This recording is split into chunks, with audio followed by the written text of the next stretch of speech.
Hello everyone, स्वागत है आपका एक बार फिर से मेरे YouTube channel concept up to root में। हम चैप्टर पढ़ा रहे थे जल संसाधन वाला, और इसके 2 पार्ट पहले आ चुके हैं इसी चैप्टर के।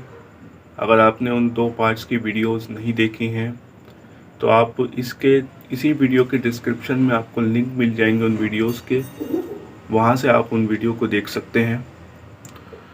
आज के इस वीडियो में इस चैप्टर का ये तीसरा पार्ट है, और आपको जो स्क्रीन पे टॉपिक्स दिख रहे हैं वो सारे टॉपिक्स आज की इस वीडियो में क्लियर होंगे।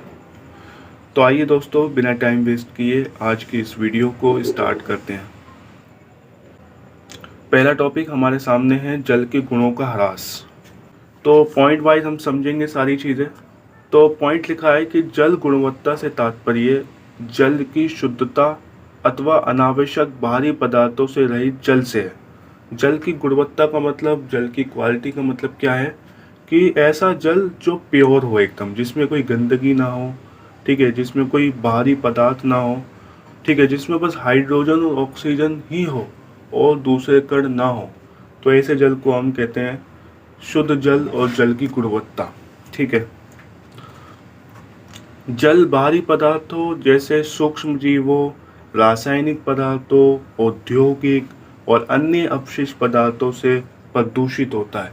यानी कि जल आप सब जानते हैं, जल जो होता है हमारा, जो पानी होता है, ठीक है, वो भारी पदार्थ हो, जैसे कि हमारे बहुत सारे कीड़े मकोड़े होते हैं, ठीक है, बहुत सारे रासायनिक पदार्थ होते हैं, केमिकल पदार्थ, ठीक है, और इसके अलावा औद्योगिक, जो उद्योगों से कूड़ा कचरा निकलता है, ठीक है, उससे जो हमारा पानी होता है वो बहुत ज़्यादा गंदा हो जाता है, प्रदूषित हो जाता है। ठीक है, तो ये बात बताई गई है यहाँ पे।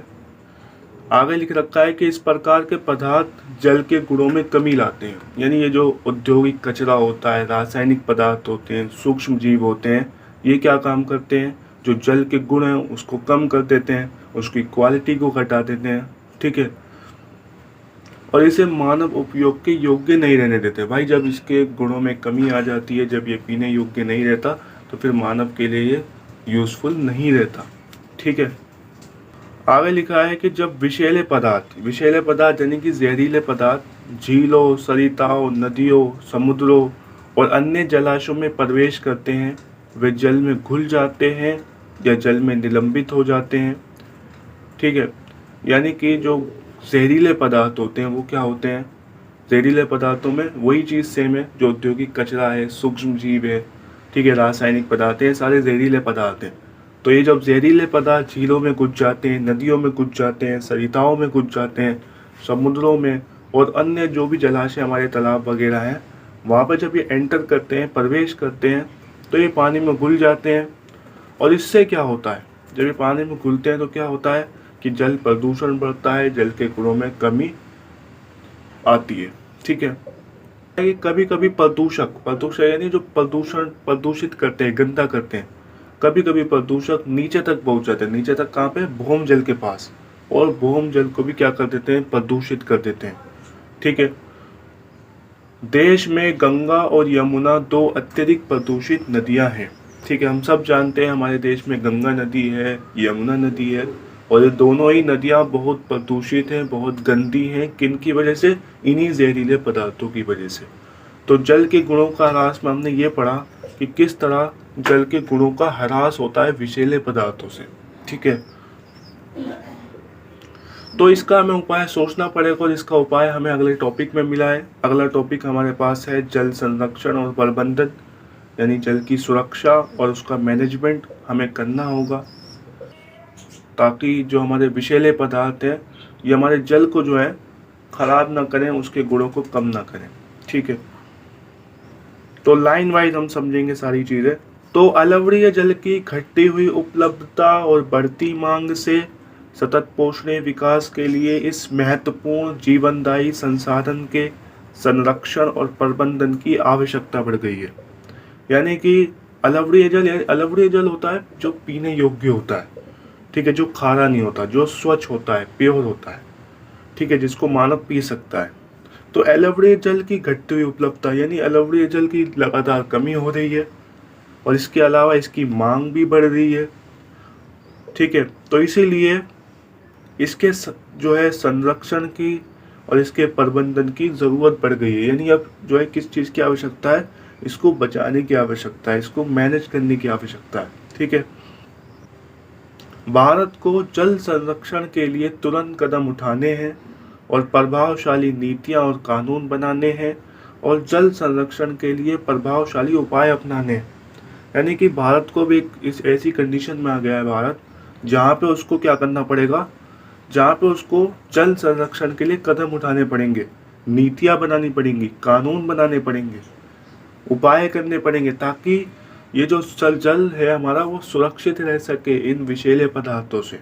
ठीक है, तो जल संबद्ध विकास, वर्षा जल संग्रहण, जल के पुनः चक्रण और पुनः उपयोग और लंबे समय तक जल की आपूर्ति के लिए जल के संयुक्त उपयोग को प्रोत्साहित करने की आवश्यकता है।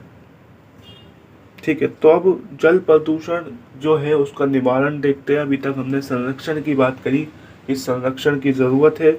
अब उपाय देखते हैं जल प्रदूषण का निवारण कैसे होगा। जल प्रदूषण का निवारण तो इसको हम देखेंगे, अब पॉइंट वाइज सारी चीजें समझेंगे।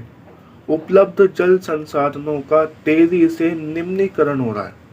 यानी जो भी जल संसाधन हमारे हैं, हमारी नदियाँ, हमारे समुद्र, हमारे तालाब, हमारी जो भी सरिताएं हैं, उन संसाधनों का तेजी से निम्नीकरण हो रहा है, वो तेजी से प्रदूषित हो रही हैं, उनके गुणों में तेजी से जो है ह्रास हो रहा है।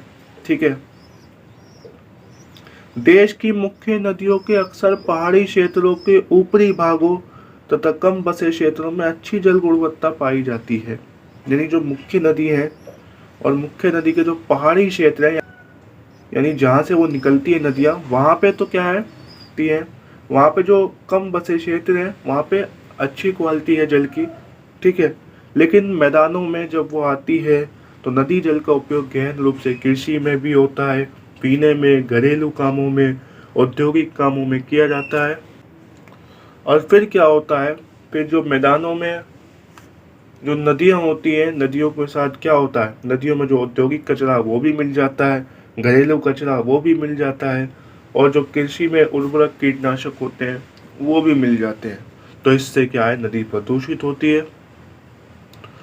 और यहाँ पे एक पॉइंट लिखा है कि नदियों में प्रदूषकों का संकेंद्रण गर्मी के मौसम में बहुत अधिक होता है, क्योंकि उस समय जल का प्रवाह कम होता है।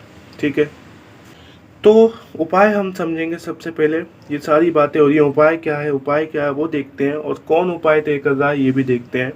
तो हमारा एक बोर्ड है, केंद्रीय प्रदूषण नियंत्रण बोर्ड, केंद्रीय प्रदूषण नियंत्रण बोर्ड, और दूसरा बोर्ड है राज्य प्रदूषण नियंत्रण बोर्ड, यानी एक सेंट्रल लेवल पे, एक स्टेट लेवल पे। तो इन दोनों ने मिलकर क्या करा है कि केंद्रीय प्रदूषण नियंत्रण बोर्ड और राज्य प्रदूषण नियंत्रण बोर्ड के साथ मिलकर 507 स्टेशनों की राष्ट्रीय जल संसाधन की गुणवत्ता का मॉनिटरिंग किया जा रहा है।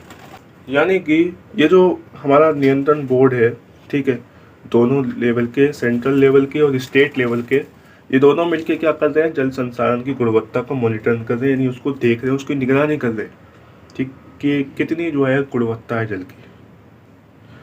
और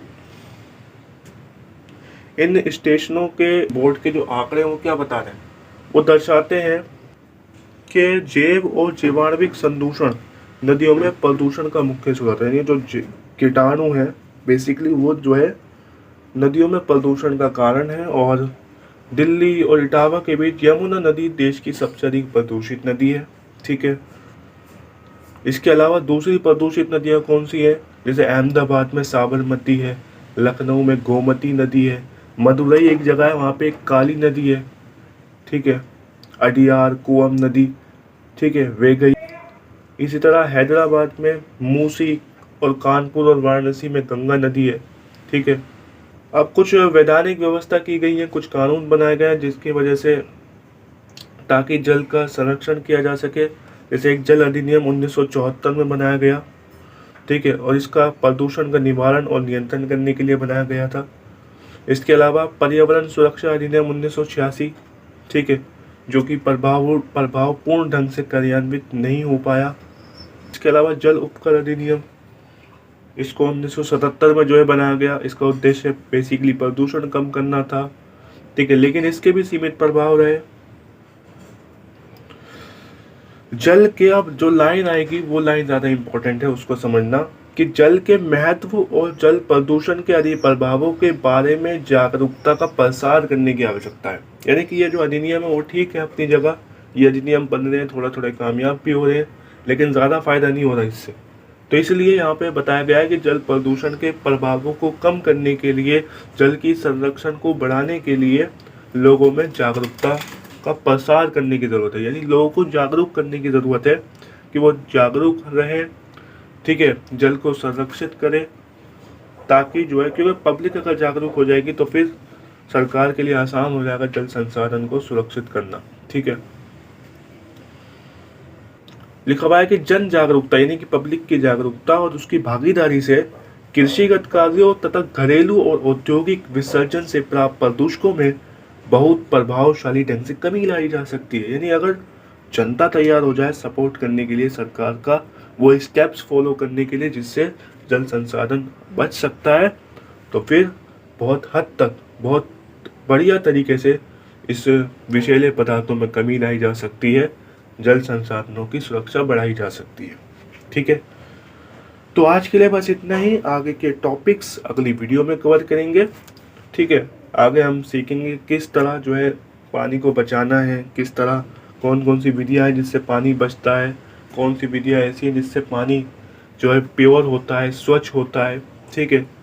भौम जल को कैसे स्वच्छ रखना है, धरातलीय जल को कैसे स्वच्छ रखना, आगे ये सारी बातें आएंगी इसी चैप्टर में, वो सारी बातें भी सीखेंगे, ठीक है। अगर आज की इस वीडियो में कोई डाउट हो तो आप कमेंट करना बेझिझक होके, ठीक है। कोशिश मैं ये करूँगा कि आपके कमेंट का जो है सही आंसर दे सकूँ, आपको जो है सही गाइडलाइन दे सकूँ, ठीक है।